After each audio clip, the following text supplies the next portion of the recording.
Abbiamo cercato, definendo 7 azioni per il nuovo Veneto del futuro, di in qualche modo portare nel territorio, centrando se era possibile gli argomenti con i territori.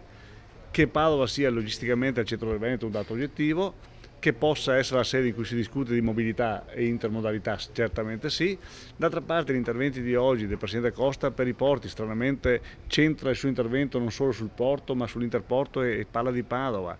In qualche modo il tema della mobilità era Sorechisso e non solo. Credo che in qualche modo tutto l'intervento di oggi centri sulla mobilità veneta.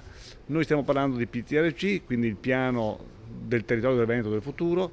Sappiamo che il PTRC Veneto ha valenza paesaggistica, quindi a chi ci ascolta, ai cittadini, credo che tratteremo tutto il tema dei vincoli, quelle rogne che hanno i cittadini cercando di semplificare la vita ai nostri concittadini. Questo è l'obiettivo.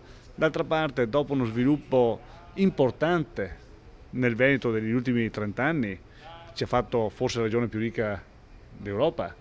Credo che l'economia sta cambiando, il mondo sta cambiando, anche il nostro Veneto deve in qualche modo capire dove deve andare.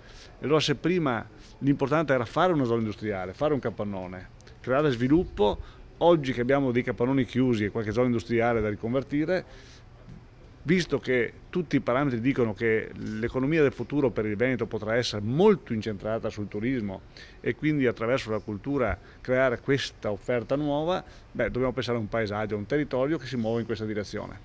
Se è vero che abbiamo unica regione al mondo, un po' tutto, spiagge, fiumi, laghi, le colline, le nostre meravigliose montagne, le città d'arte, tutto inserito in un substrato di elementi di natura culturale, ma non solo quella immateriale, ma anche quella materiale, le ville venete, le nostre città, i nostri monumenti. Siamo la regione d'Italia con più siti UNESCO presenti. Credo che se questo è, noi dobbiamo lavorare perché questo sia nel futuro. Presentiamo oggi anche una bellissima mostra fotografica con 600 veneti che hanno esposto, in cui si vede chiaramente il Veneto che dobbiamo conservare e il Veneto che dobbiamo migliorare.